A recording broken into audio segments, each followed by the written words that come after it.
வணக்க நண்பர்களே, என்னோட கூட சேர்ந்து பயணித்துக் கொண்டிருக்கும் என்னுடைய அனைத்துள்ளுக்கும் உங்கள் அன்பு சோழனை நன்றியும் வாழ்த்துதலும். நம்முடைய அருகில் பார்த்தீங்கன்னாக்க மதிப்புக்குரிய சித்த வைத்தியர் கனகராஜ் ஐயா இருக்காரு. ஐயா வணக்கம். வணக்கம். இவருக்கு நிறைய மூலிகைகளை பற்றி தெரியுதுங்க. அதை ஒரு மூலிகை கையில் வச்சுருக்காரு. இது என்ன மூலிகைங்கய்யா? ஐயா இதுக்கு பேர் சொடக்கு தக்காளின்னு சொல்லுவாங்க.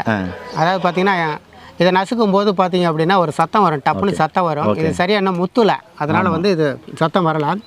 இந்த சொடக்கு தக்காளி பார்த்தீங்கன்னா பொதுவாக ரத்தத்தை சுத்தி பண்ணக்கூடியது. அதாவது உடலுக்கு தேவையான இம்யூனிட்டி பவர் அதை கூட்டக்கூடிய தன்மை இருக்குது. ரத்தத்தை சுத்தி பண்ணும், கட்டிகளை கரைக்கக்கூடிய தன்மை இந்த சொடக்கு தக்காளிக்கு இருக்குது.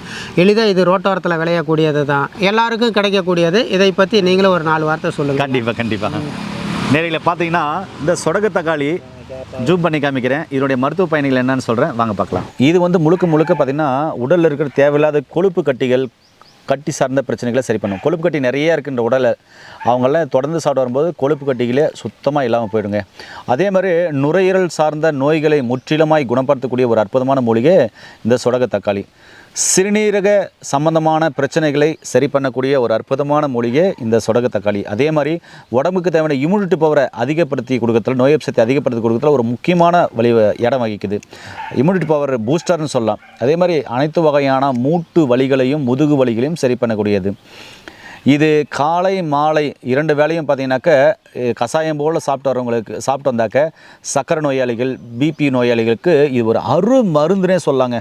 அப்படிப்பட்ட ஒரு நல்ல விஷயம் இதில் இருக்குது. இன்னொரு விஷயம் தெரியுமா, இது வரைக்கும் யாரும் சொல்லாத விஷயம் பார்த்திங்கன்னா, சக்கரை நோயால் ஏற்படக்கூடிய புண்கள் இல்லை ஆறாத புண்கள் பார்த்திங்கன்னா இதனுடைய இலையை பறித்து தேங்காய் எண்ணெயில் போட்டு காய்ச்சி வடிகட்டி எடுத்து வச்சுட்டு அந்த புண்கள் மேலே தடவி வந்தாக்க ஆறாத எப்படிப்பட்ட புண்களாலையும் ஆறும் அப்படின்றத சித்தர்கள் சொல்லி வச்சுருக்காங்க. இதனுடைய பழங்கள் இருக்குல்ல, இந்த மாதிரி பழங்கள் இருக்குல்ல, இந்த பழங்களை நம்ம அடிக்கடி இதை உள்ளே இருக்கிற அந்த இது எடுத்தோம்னாக்க பழம் வரும் பாருங்கள். இது மாதிரி பழம் வருது இல்லைங்களா? இது மாதிரி பழத்தை அடிக்கடி நம்ம சாப்பிட்டு வரும்போது சிறுநீரகம் சார்ந்த பிரச்சனைகள் சரியாகும், கல்லீரல் சார்ந்த பிரச்சனைகள் எதுவாக இருந்தாலும் சரியாகும். ஏன்னா இதில் இரும்பு சத்து அதிகமாக இருக்குது. சோர்வு முற்றிலுமாக நீங்கிடும், அசதி சோர்வு வரவே வராது, கீழ்வாதம் வரவே வராது. இந்த பழத்தில் பார்த்தீங்கன்னாக்கா விட்டமின் B3 நிறைய அளவு இருக்குது. அதே மாதிரி ரத்தத்தை அதிவேகமாக, அதாவது ரத்த அடைப்புன்றாங்களே, அங்கே பிளாக் ஆகிடுச்சாங்களே, அதெல்லாம் சரி பண்ணி ரத்தத்தை சீராய் பாயக்கூடிய அளவுக்கு இது வழிவகுக்கும். இதில் முக்கியமாக பார்த்திங்கனாக்கா அடிக்கடி சாப்பிட்டு வரும்போது வலி சுத்தமாகவே இருக்காதுங்க. இதில் உள்ளே இருக்கிற ஆன்டி ஆக்சிடென்ட்கள் அப்புறமா பார்த்திங்கனாக்கா அல்சைமர் அப்படின்னு சொல்லுவாங்க, இதெல்லாம் நிறையா இருக்கிறதுனால மூளை சார்ந்த பிரச்சனைகளையும் மூளை பாதிப்பு சார்ந்த பிரச்சனைகளும் நோய்களையும் சரி பண்ணக்கூடியதாக இருக்குது.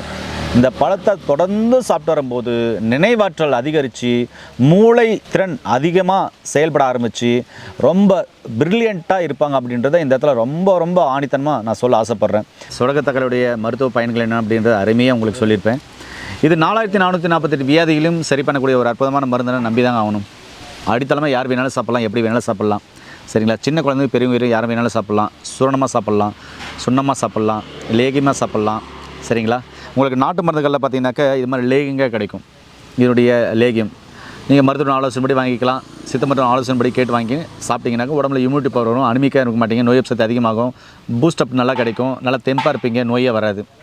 ஒரு வேளை இதெல்லாம் கிடைக்கல அப்படின்றபோது பார்த்தீங்கன்னாக்கா வள்ளலார் மகான் ஐயா பயன்படுத்தின பார்த்தீங்கன்னாக்கா வெள்ளை கரிசலாங்கண்ணி போன்ற மூலிகைகளை போட்டு அதோடு சேர்த்து இது மாதிரியான மூலிகளை சேர்த்து தயார் பண்ண பார்த்தீங்கன்னாக்கா காயகல்ப மருந்து. இதுவும் பார்த்தீங்கன்னாக்கா மருத்துவ ஆலோசனைப்படி நீங்கள் நாட்டு மருந்துக்கள்லையோ இல்லை சித்த மருத்துவர்கிட்ட கேட்டிங்கன்னா இந்த காம்பினேஷனில் இருக்கிற சித்த மருந்துகள் கிடைக்கும், இந்த சூரணங்கள் கிடைக்கும். இது டீ காப்பி மாதிரி நீங்கள் போட்டு குடிக்கும்போது பார்த்தீங்கன்னா அனைத்து நோய்களும் குணமாகும். நாங்கள் எதுக்காக இதெல்லாம் சொல்ல வரோம் அப்படின்னு சொன்னால், இப்படிப்பட்ட மூலிகைகளும் நம்முடைய தமிழ்நாட்டில் நிறைய மூலிகைகள் இருக்குது, அரிய பொக்கேஷமாக இருக்குது அப்படின்றது தான். இதை கீரை குழம்புலாம் சமைச்சு சாப்பிடுவாங்க. அதனால் அவங்களுக்கு எந்த நோயுமே வராது. நோய் நொடி வந்தாலும் பார்த்தீங்கன்னா இது ஆன்டிபயோட்டிக்காக வேலை செய்யும், இம்யூனிட்டி வர பூஸ்டப் பண்ணி கொடுக்கும், எந்த நோயும் வராது. நோய் வந்தாலும் இந்த நோய் கிருமிகள் அழிஞ்சிடும். அப்போது உடம்புல நோய் சக்தி அதிகப்படுத்திகிட்டே இருக்குன்றேன். நோய் சக்தி அதிகமாகிடுச்சுன்னா என்ன ஆகும்? நோய் சக்தி இப்போ நம்ம உடம்புல உற்பத்தி ஆகினா இருக்குது, நோய் சக்தி அதிகமாக இருக்குன்ற போது எந்த நோய் வராதுங்க. அவ்வளோதான், ரொம்ப சிம்பிளுங்க.